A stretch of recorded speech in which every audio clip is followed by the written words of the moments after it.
Hello दोस्तों, welcome to tax Hunt. आज हम लोग देखेंगे जीएसटी में डेबिट नोट का एंट्री कैसे लेते हैं।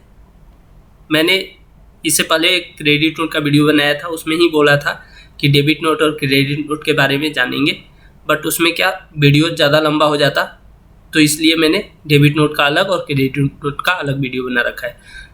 तो उम्मीद करते हैं कि आपने पहले मेरा वीडियो क्रेडिट नोट का देख रखा होगा, क्योंकि उसमें मैंने बता रखा है कि कहाँ से डाउनलोड करते हैं पेपर और कहाँ से ये लेते हैं। ऐसे आपको ये पेपर डाउनलोड करना है जो अभी मेरे स्क्रीन पे दिख रहा है, ये आप मेरे डिस्क्रिप्शन से, वीडियो के डिस्क्रिप्शन से डाउनलोड कर सकते हैं। और इसमें जो बताया हुआ है ये गवर्नमेंट के साइट पे अवेलेबल है। Central board of indirect tax and custom का साइट पे जो है वहाँ से मैंने डाउनलोड कर रखा है। आप मेरे डिस्क्रिप्शन से या डायरेक्ट उसके लिंक से डाउनलोड कर सकते हैं।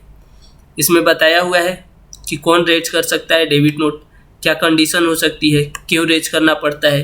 तो सेम क्रेडिट नोट में क्या होगा था, अगर हमने ज़्यादा लगा दिया है, अगर क्वांटिटी ज़्यादा कम लगा दिया है, कम भेजा है और ज़्यादा से बिल जनरेट कर दिया है, या फिर टैक्स रेट ज़्यादा लगा दिया है, तो उस केस में, या फिर सिमिलर और भी केस हो सकते हैं, क्वालिटी ख़राब था या जो भी, तो रिटर्न के केस में डेबिट नोट हो सकते हैं।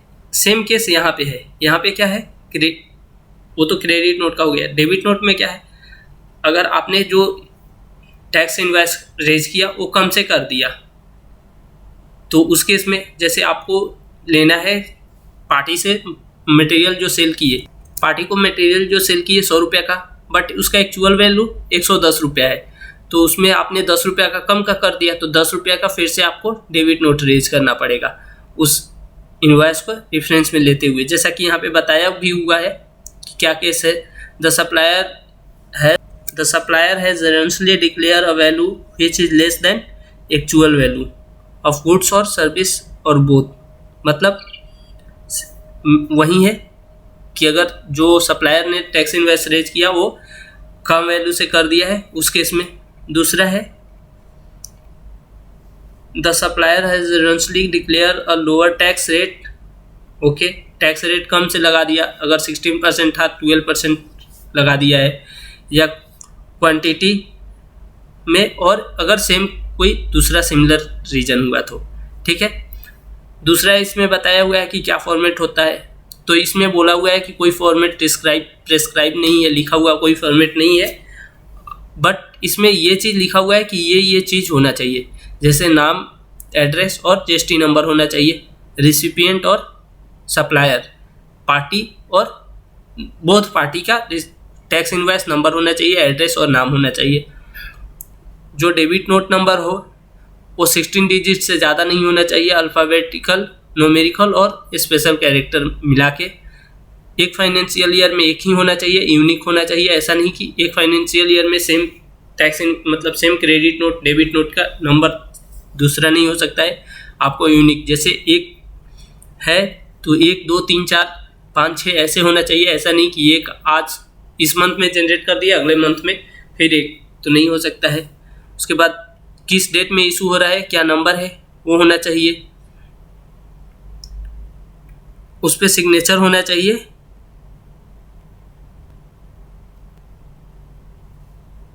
जीएसटी का रेट अलग होना चाहिए और बेसिक वैल्यू अलग मेंशन होना चाहिए। सिग्नेचर होना चाहिए डिजिटली या फिर ऑथराइज पर्सन का। टैक्स लायबिलिटी और रिकॉर्ड के बारे में यहाँ पे बताया हुआ है दूसरे पेज पे, तो ये आप मेरे वीडियो के डिस्क्रिप्शन से डाउनलोड कर सकते हैं और पढ़ सकते हैं। अब चलते हैं टैली में। टैली में इसका एंट्री कैसे लेंगे, तो यहाँ पे आगे ये मैंने बता रखा था, Magadh display account laser Magadh, ये मैंने क्रेडिट नोट का एंट्री लेके बता रखा था। इससे पहले का वीडियो मेरे डिस्क्रिप्शन में है, वो भी देख सकते हैं आप क्रेडिट नोट का। अब मैं डेबिट नोट के बारे में बता रहा हूँ। क्रेडिट नोट तो ये हुआ कि इस केस में ज़्यादा हो गया था, 143 इससे 42,500 इससे ज़्यादा हो गया था ये क्वांटिटी, तो माइनस कर दिया मैंने।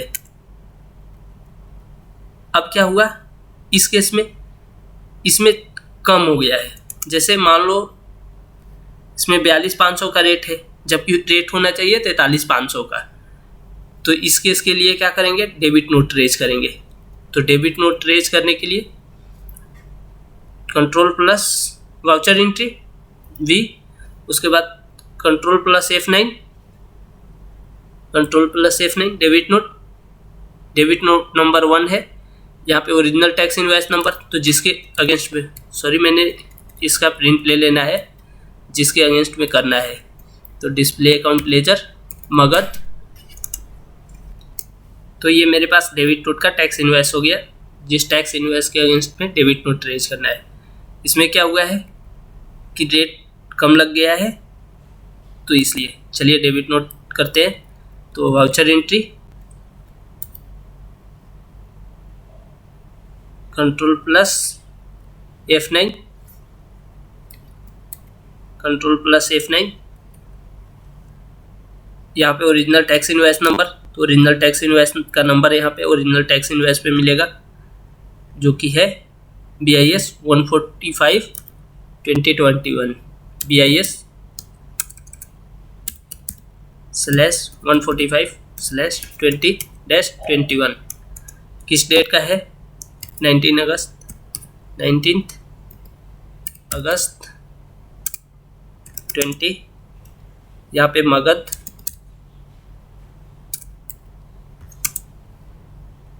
Control purchase account. यहाँ पे आप दूसरा भी अकाउंट बना सकते हैं। अकाउंट और लेजर कैसे बनाते हैं ये मेरा वीडियो ऑलरेडी बना हुआ है, जो आप देख सकते हैं प्लेलिस्ट में जाके टैली में। परचेज यहाँ पे सेम TMT क्या है, TMT 820, TMT 820 क्या रेट है, 42,500, जो कि होना चाहिए 43,500।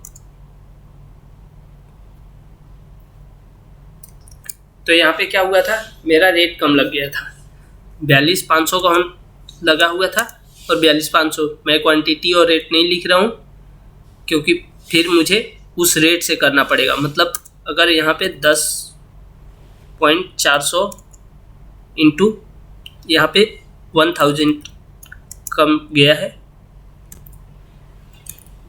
1000 कम गया है ना, कंट्रोल N, हाँ 1000 कम गया है, तो इस रेट से फिर ऐसे जनरेट करना पड़ेगा, CGST plus SGST,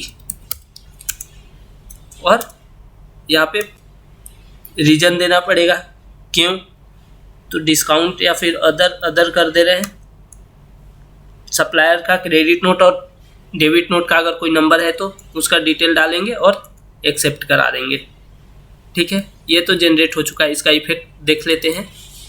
Magadh display account laser Magadh, ये देखिए इसका वैल्यू 12,000 से बढ़ गया है। इसमें 10,400 बेसिक है और प्लस रेस्ट अमाउंट GST का है।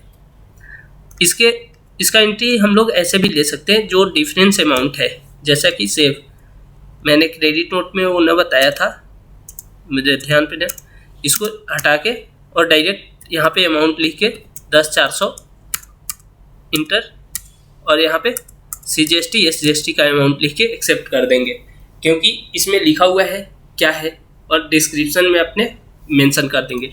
बट बेहतर यही रहेगा कि आप क्या आइटम है उसका भी डिटेल मेंशन करके रखें, ताकि पता चले कि फ्यूचर में कि क्या है, वो एक क्लिक पे केवल एंट्री देखते ही पता चल जाए। उसके बाद यहाँ पे जो डिटेल देना है दे ही देंगे, नरेशन लिख दे, और थैंक यू। आप क्रेडिट नोट और का एंट्री देख सकते हैं क्या है उसका वीडियो में। Thank you.